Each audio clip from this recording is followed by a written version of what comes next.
Assalamualaikum warahmatullahi wabarakatuh. Mudah-mudahan Bapak dan Ibu semuanya sehat-sehat selalu sehingga bisa beraktivitas dengan baik. Pada kesempatan sore hari ini pengajian di Masjid Istiqlal ba'da sholat asar akan disampaikan oleh Dr. Andes Kiai Haji Abdul Basit LC. Dalam kesempatan ini beliau akan mengkaji kitab Bulughul Maram tentang Al-Quran dan As-Sunnah. Marilah kita untuk mempersingkat waktu langsung saja kita ikuti bersama-sama apa yang disampaikan oleh Al-Mukarram Abdul Basit. Mudah-mudahan dengan kita mengikuti pengajian ini memperoleh ilmu yang bermanfaat dan kemudian kita tentu saja bisa melaksanakan dengan sebaik-baiknya. Mari kita ikuti bersama-sama.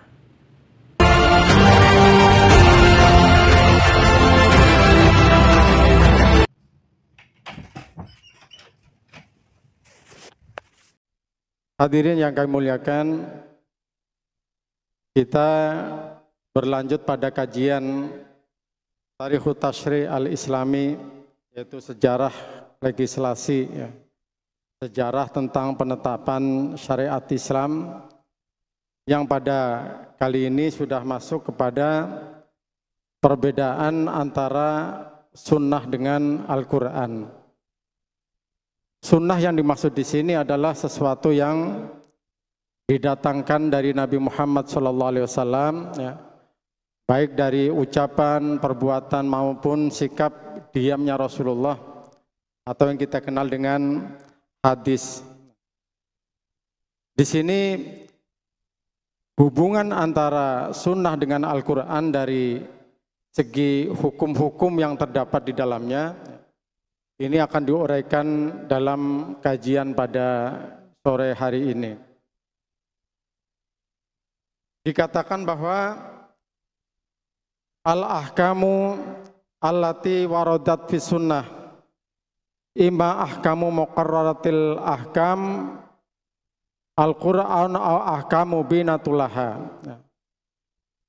Adapun hukum-hukum sunnah yang telah disampaikan oleh Rasulullah, yaitu yang kita kenal dengan hadis, ini ada kalanya sunnah itu menetapkan atau mentakrir atau menguatkan, takkid yang kita kenal dengan takkid, menguatkan atau menetapkan hukum-hukum yang ada di dalam Al-Quran. Jadi misalkan Al-Quran telah memerintahkan kita untuk sholat. Ini Al-Qurannya jelas, aqimus sholah wa atuz zakah. Lalu bagaimana Rasulullah menguatkan lagi kalau ini adalah merupakan bagian daripada rukun Islam. Lalu Rasulullah menyampaikan melalui hadis, Bunyal Islam ala khamsin, syahadatun alla ilaha illallah wa anna Muhammadar Rasulullah, wa iqamus sholah wa atuz zakah wa siyamu Ramadan wa hijjul baiti man istata'a ilaihi sabila.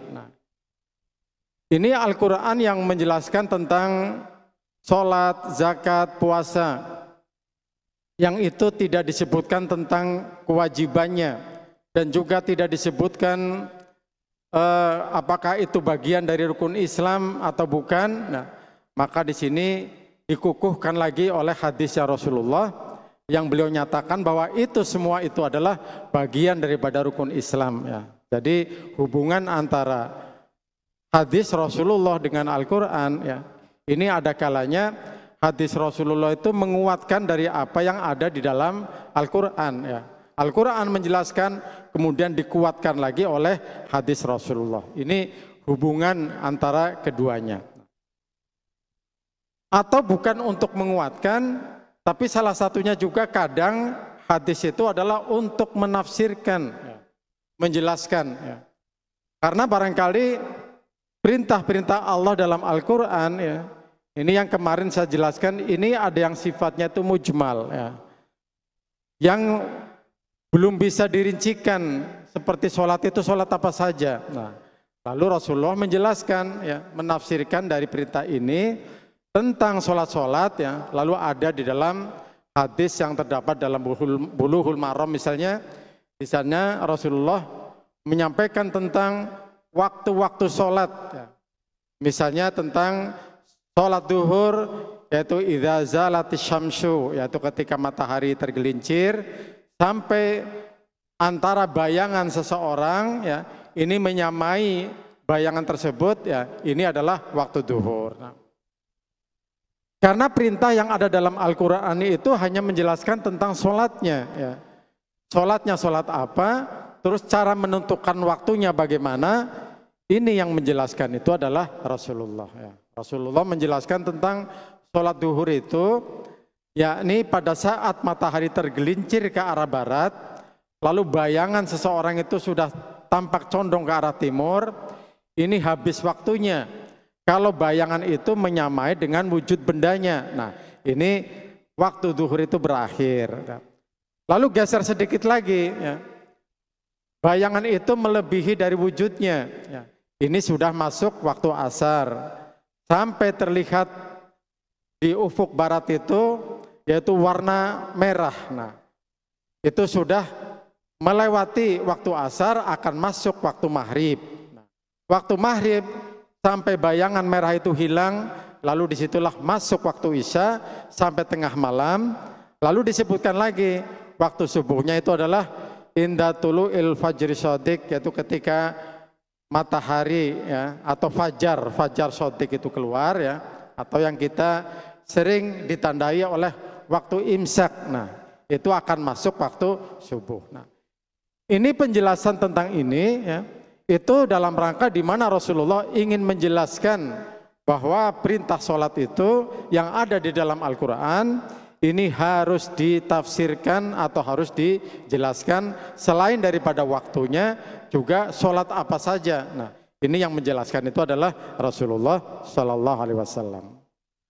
Awa ahkamu sakata anhal Quran, atau ada kalanya hadis Rasulullah itu menetapkan hukum baru, ya. Jadi hukum yang tidak ada dalam Al-Quran ini disampaikan oleh Rasulullah, ya, yang melalui sunnahnya itu.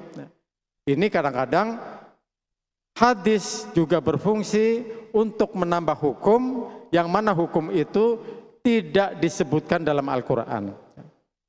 Misalkan Al-Quran itu hanya menyebutkan tentang sesuatu yang haram, ya, yaitu hanya misalkan bangkai, lalu daging, ya, babi, dan tidak menyebutkan yang lain-lainnya. Nah, di sana kan kata-kata bahwa innal maitata wa dammal lahmal khinzir, ya, itu yang diharamkan itu bahwa bangkai, darah, dan daging babi. Nah, ini yang lainnya bagaimana? Ini yang menjelaskan Rasulullah termasuk ciri-ciri binatang yang diharamkan, ya. Ini bukan hanya yang tersebut dalam Al-Quran. Lalu Rasulullah menambahkan lagi. Nah, ini fungsi daripada hadis, ya, dengan kaitannya dengan Al-Quran dalam masalah hukum. Ini dari kemungkinan tiga, ya.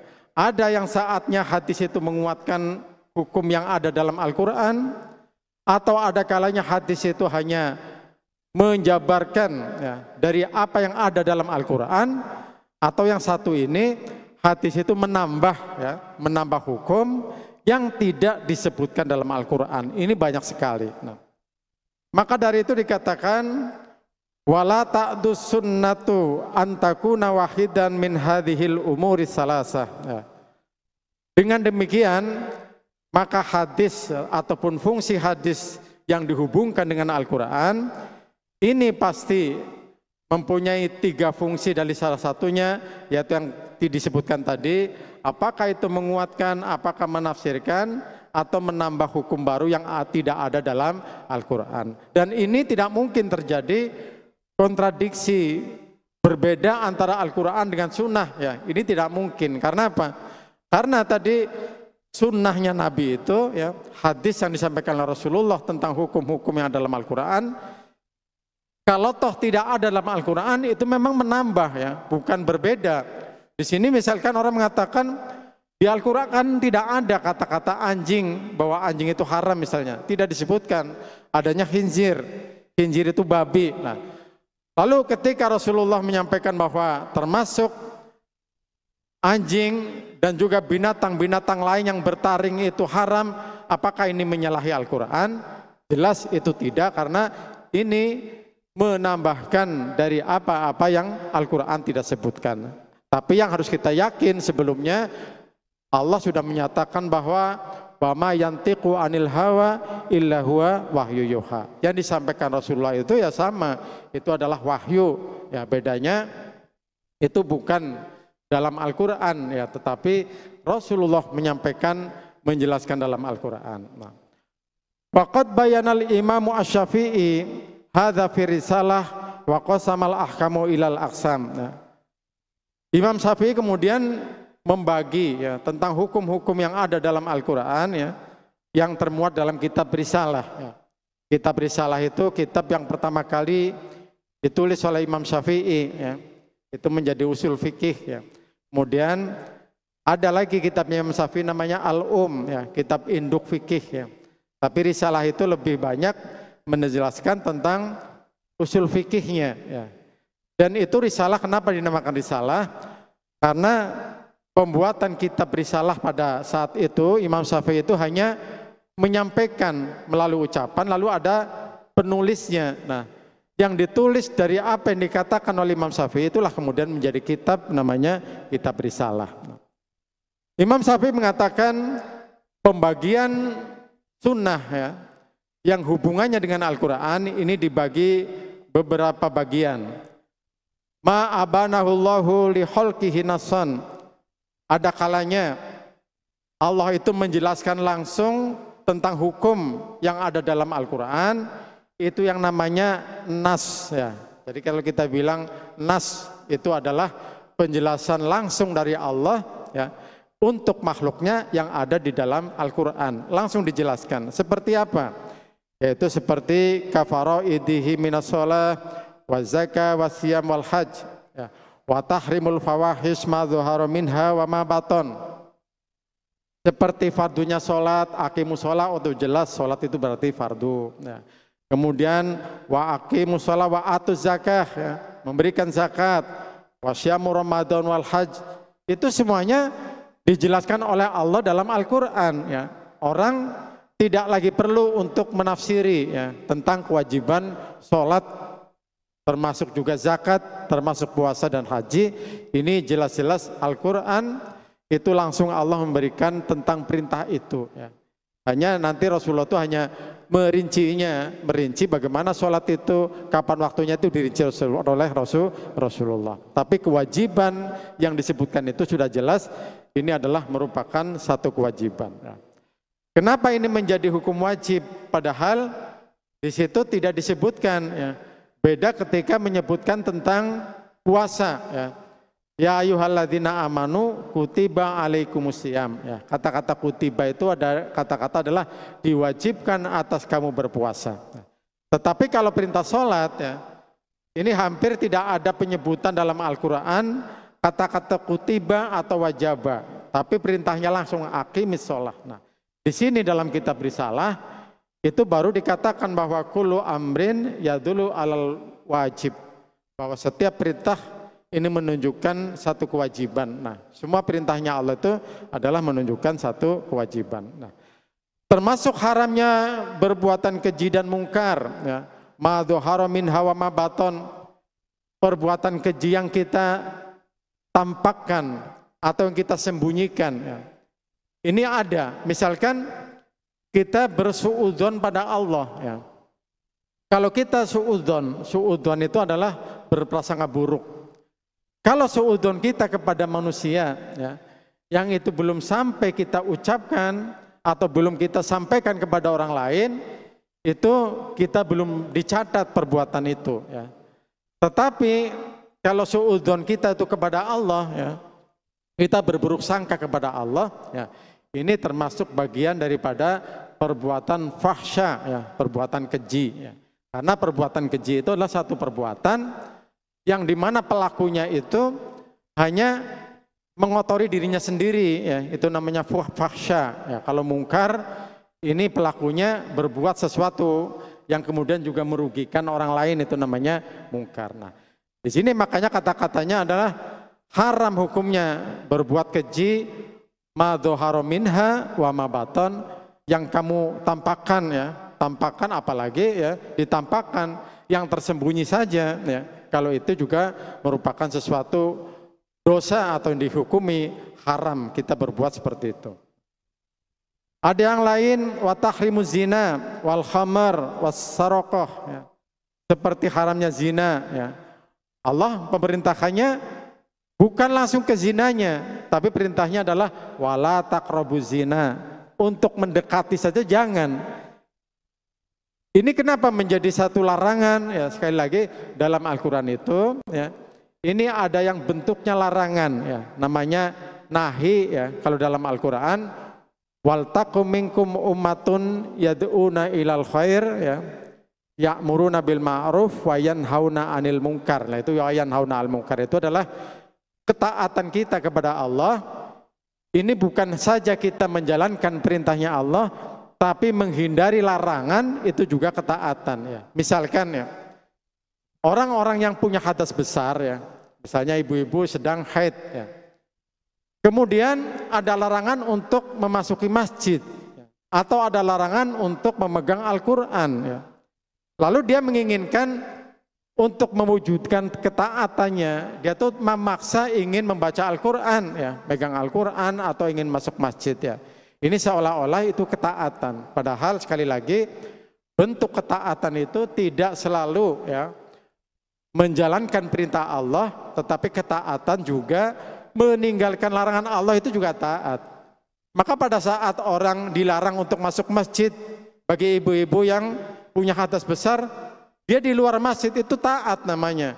Yang lainnya dalam keadaan suci masuk masjid, ingin tahiyatul masjid, ingin jamaah, itu juga taat. Jadi ketaatan itu dua-duanya antara perintah dan larangan ini harus sejalan, ya. Tidak boleh orang itu hanya melakukan perintahnya saja semuanya, ingin kebaikan, ya, sementara larangannya dia abaikan. Ini bukan termasuk orang yang taat kepada Allah. Ini larangan zina, larangan minum khamar, larangan untuk mencuri. Nah, ini kan nggak ada itu definisi khamar, ya. Khamar seperti apa? Ya. Ini nanti ada Rasulullah itu merinci. Ya. Misalkan kullu muskirin haramun. Setiap sesuatu yang membabukkan itu haram. Mungkin terbuatnya bukan dari arak, ya. Mungkin terbuatannya dari ramuan-ramuan kita sendiri, ya. Karena ada itu orang mencoba meramu obat-obat keras, ya. Misalkan nafasin dicampur beberapa tablet, kemudian diminum, setelah minum menjadi mabuk, padahal tadinya itu bukan barang yang diharamkan, ya. Tetapi karena penggunaannya, ya, ini melebihi. Al-Quran juga mengatakan silahkan kamu itu wakulu washrobu, tapi walatus rifu, jangan berlebihan, karena kelebihan bisa menjadikan sesuatu yang halal menjadi haram. Ini rincian-rincian dalam Al-Quran itu banyak ditafsirkan oleh Rasulullah. Disebutkan lagi bahwa wa akalal maitata walahmal khinzir, ya. Tadi larangan wa aklul maitati walahmil khinzir, memakan bangkai, makan daging babi, ya. Wasairil usulil halal wal haram, serta pokok-pokok yang halal dan haram. Ini dijelaskan oleh Al-Quran, juga dijelaskan oleh Rasulullah Sallallahu Alaihi Wasallam di dalam hadisnya. Nah, ini tidak bisa kita memisahkan keduanya, ya. Hanya ada urutan, ya. Seperti yang Rasulullah ingatkan kepada Mu'adz bin Jabal ketika ditanya, nanti kalau kamu itu menghukumi seseorang, ya, yang ketika kamu dakwah, ya, di sana itu apa yang kamu hukumi? Dia mengatakan bi kitabillah, dengan kitabullah, ya. Lalu Rasulullah fa'ilam tajid, kalau kamu tidak menemukan dalam kitabullah, wa bis sunnati Rasulillah, saya akan menggunakan apa yang pernah saya lihat, apa yang pernah saya dengar, apa yang pernah Rasulullah itu diam, ya, itu akan saya gunakan itu. Fa'ilam tajid, kalau itu juga tidak kamu temukan, ya, karena kamu itu bertemu dengan saya hanya sebatas ini. Selebihnya mungkin ada hukum-hukum yang kamu belum pernah melihat saya untuk menghukumi itu. Apa kata Mu'adz bin Jabal? Yaitu birro'yi, ya, silahkan dengan akal kamu sendiri. Nah, ini kalau kita ya, dihadapkan pada satu perkara, nah, lalu di situ kita tidak punya kesempatan untuk mencari karena kita keterbatasan kita ya untuk memahami Al-Quran misalkan, atau keterbatasan kita menghafal hadis dan juga hukum-hukum yang lain ya, hukum fikih yang disampaikan oleh para ulama. Ini pada saat terdesak kita dituntut untuk memilih sesuatu ya, yang semuanya apa yang kita putuskan pasti punya konsekuensi hukum yang itu akan mendapatkan balasan dari Allah. Nah, apa yang harus kita sikapi? Misalkan kita nggak tahu nih Al-Quran, saya cari-cari, saya tahunya terjemah ya. Lalu dalam hadis, boro-boro kita hafal hadis ya, untuk membacanya saja mungkin belum bisa. Kita akan memutuskan satu perkara ya. Ini memang diperbolehkan ya pada saat itu, selagi tidak ada orang untuk ditanyai ya. Kita mau tanya kepada siapa? Al-Quran memperingatkan, fas'alu ahla dzikri in kuntum la ta'lamun. Maka harusnya tanya kepada orang yang kamu tidak tahu, tanya kepada orang yang tahu. Nah, tapi yang dibuat tanya nggak ada. Kita hidup mungkin jauh dari ya, kota, jauh dari para ulama. Nah, ini ada saat-saat yang pernah dipakai oleh Mu'adz bin Jabal, yaitu birro'yi. Dengan semampu pikiran kita dan semampu apa yang diyakini benar oleh hati. Ya, misalkan banyaklah pilihan-pilihan, kita sering mendapatkan propaganda ya, misalkan dalam pilkada dan sebagainya, kita bingung yang benar siapa. Nah, akhirnya kita dengan usaha ya, dengan pikiran kita, dengan hati kita semaksimal mungkin kita memilih, itu kan hukum juga. Nah, ini kalau memang kita tidak punya dasar-dasar ini, lalu Allah mengatakan la yukallifullahu nafsan illa wus'aha. Memang Allah tidak akan membebani sesuatu yang di luar kemampuan kita. Ini hukum-hukum seperti ini masih berlaku meskipun sebenarnya semua hukum sudah dituangkan dalam kitab apapun ada. Nah, urutan kitab Al-Quran sudah penuh dengan tafsirnya. Hadis ya sudah ditarjih, sudah ditahqiq. Mana yang sahih itu sudah dibukukan atau yang kita kenal dengan kutubus sittah, kitab-kitab yang dikarang oleh 6 imam muhaddisin ya, Imam Bukhari, Imam Muslim, Imam At-Tirmidzi, An-Nasa'i, Abu Dawud, Ibnu Majah. Itu sudah ditahqiq para ulama bahwa itu adalah hadis-hadis yang sahih ya. Nah, 7 hadis, 7 kitab hadis. Ini masih ada lagi, yaitu tentang keputusan ya, karena Islam itu bersifat dinamis ya, hukum-hukumnya terus berjalan. Nah, ini ada namanya ijma ya, kesepakatan ulama, ada namanya qiyas, lalu ada namanya maslahah mursalah ya.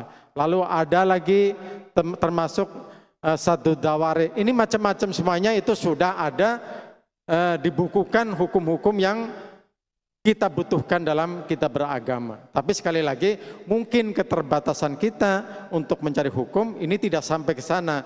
Maka boleh pada saat-saat tertentu kita menggunakan akal pikiran kita, menggunakan hati kita, tetapi tetap kita mencari ilmu. Yang tidak boleh itu kita berhenti. Ya. Kita melakukan sesuatu yang kita tidak tahu. Ya. Ini bagaimana hukumnya? Itu adalah antara amdan ya, sengaja atau khoflan atau dia keliru ya, tidak tahu khoto. Nah, ini kalau seandainya ya, ketidaktahuan kita itu lantaran kita belum menemukan ilmu ya, kita nyari-nyari belum ketemu, ternyata kita pernah melakukan sesuatu hukum yang itu dilarang. Nah, kalau yang semacam ini itu Allah maafkan ya. Tetapi kalau selama hidup kita tidak pernah mencari ilmu, lalu kita melakukan satu kebodohan ya, yang mana itu adalah termasuk hukum yang haram, dan kita memang benar-benar bodoh, tidak tahu apakah ini dosa atau tidak, tetap ini dihukumi dosa lantaran kita tidak mencari ilmu ya, sehingga mencari ilmu itu adalah hukumnya wajib. Orang yang sedang mencari ilmu melakukan kesalahan ini masih dimaafkan, diampuni oleh Allah. Tetapi orang tidak mau lagi mencari ilmu, melakukan kesalahan meskipun itu adalah kebodohan atau dia tidak tahu apa-apa, tetap dosanya lantaran tidak mencari ilmu. Wa ma jaa hukmu fil Qur'an mujmalan wa bayanahu Rasulullah sallallahu alaihi wasallam bi sunnatihi al-qauliyah wal amaliyah. kaftasi 5 waktu sholat, wadadu rokaatiha, wa kafatu adaiha. Nah, lalu hukum-hukum Al-Quran misalkan, ini sifatnya benar-benar tidak kita ketahui rinciannya, ya, atau kita kenal dengan pemahaman yang masih global, ya, yang itu tidak tahu kita rinciannya bagaimana. Nah, ini Rasulullah bertugas untuk merincinya tadi, ya. Dengan apa? Biqauliyah wa amaliyah. Misalkan sholat, rinciannya bagaimana? Banyak sekali kalau Rasulullah urutkan satu persatu, ini caranya begini, wudhu dulu, ini caranya berdiri begini, lalu takbiratul ihram.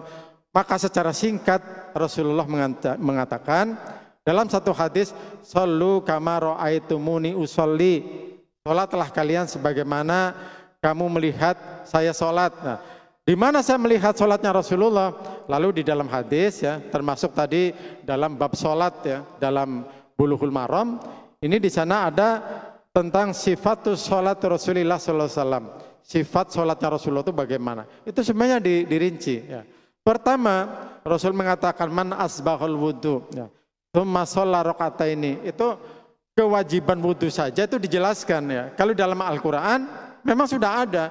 Idza qumtum ila sholati faghsilu wujuhakum wa aydiyakum, itu adalah kewajiban untuk kalau mau sholat harus wudu terlebih dahulu. Nah, lalu Rasulullah merinci lagi, ini caranya itu sholat itu harus dimulai dengan wudu. Nah, wudunya bagaimana? Wudunya seperti tadi kata Rasulullah, siapa orang yang wudunya sempurna? Nah, itu sampai dikatakan man asbahal wudu tsumma shalla rakaataini, kemudian dia tuh sholat 2 rakaat, ghufira lahu ma taqaddama min dzambihi, maka Allah akan mengampuni dosa-dosa yang telah lalu, walau kana kazubdatil bahar, walaupun dosa itu sebanyak buih lautan. Nah, ini menunjukkan betapa pentingnya wudhu secara sempurna.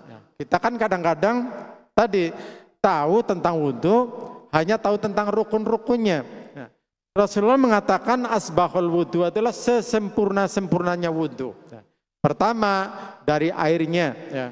Airnya apa yang kita gunakan, apakah air itu mustakmal atau tidak. Nah, cara mengusapnya, apakah air itu mustakmal, ya, atau air itu najis atau mutanajis, ini semuanya harus hati-hati. Sampai wajah, ya, atau bagian-bagian yang kita basuh itu ya juga harus jelas.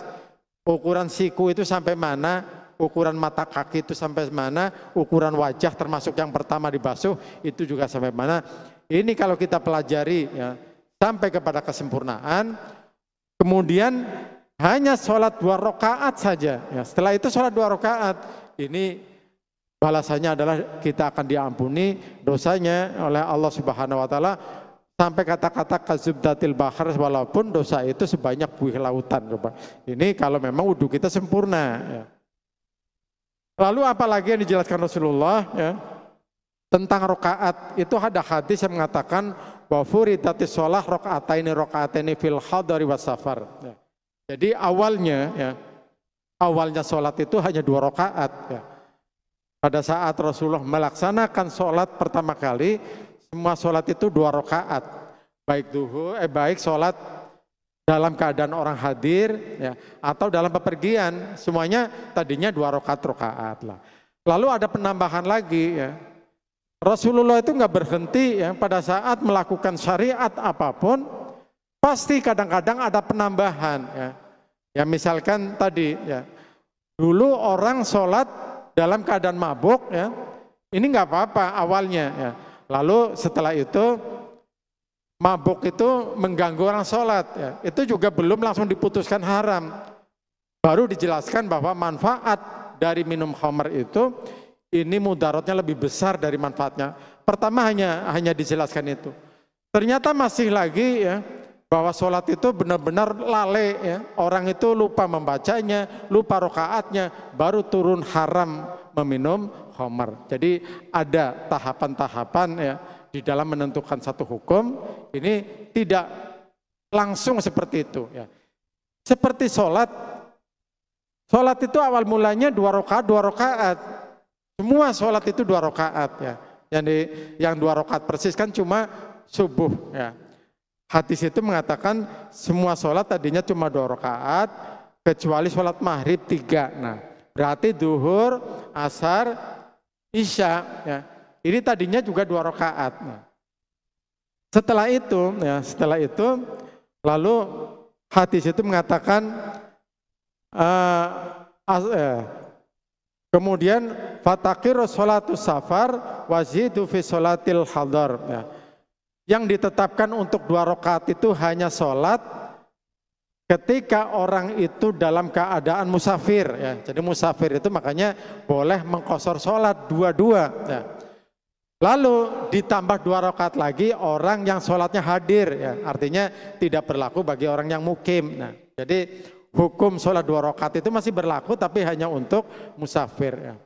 Maka kalau ada orang musafir ya, dia itu memaksa misalnya, memaksa tetap ingin sholatnya penuh 4 rakaat ya.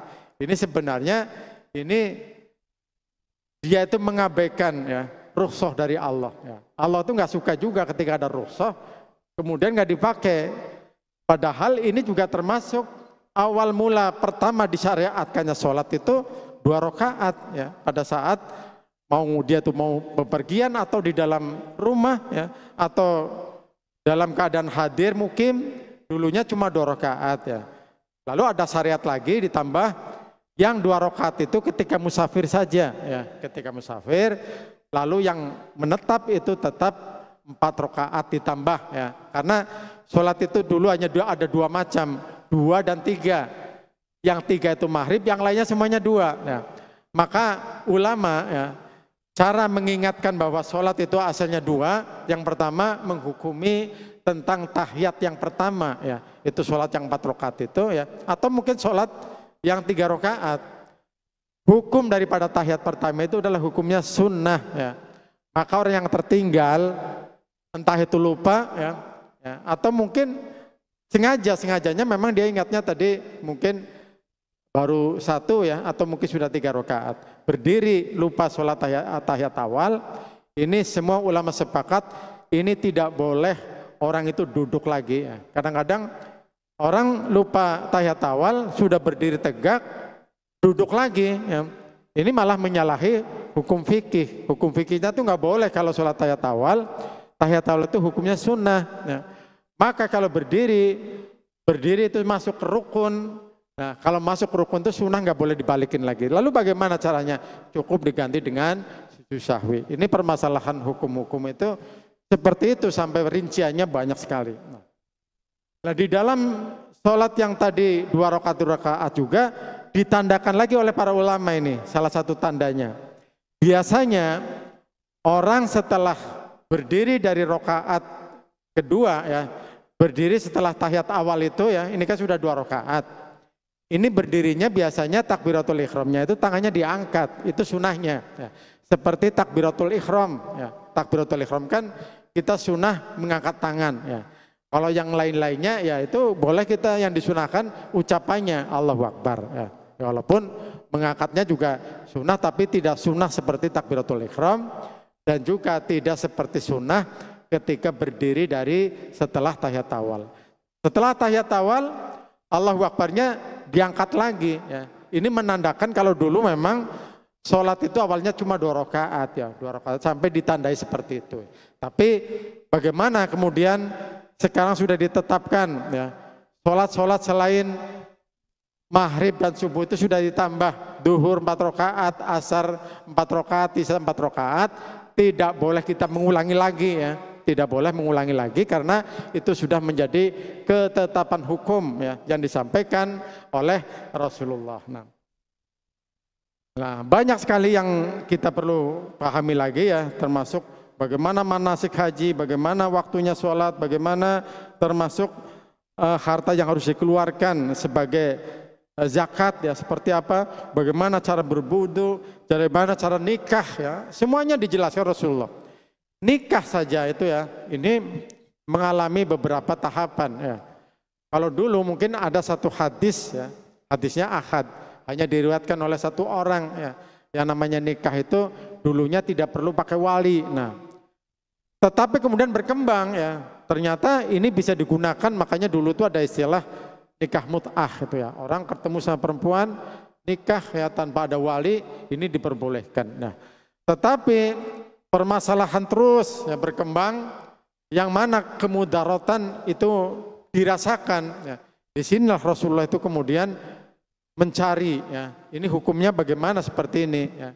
Lalu malaikat Jibril ya memberikan wahyu, walaupun itu dalam bentuk hadis ya, disampaikan oleh Rasulullah, tapi pasti itu mendapatkan bimbingan dari Allah Subhanahu wa Ta'ala. Maka ada rinciannya nikah seperti apa, kemudian cara berburu, memakan sesuatu yang halal yang haram bagaimana, cara jual beli, cara hukum-hukum apa itu namanya pidana, hukum perdata, semuanya diatur dalam fikih ya, dalam hadis.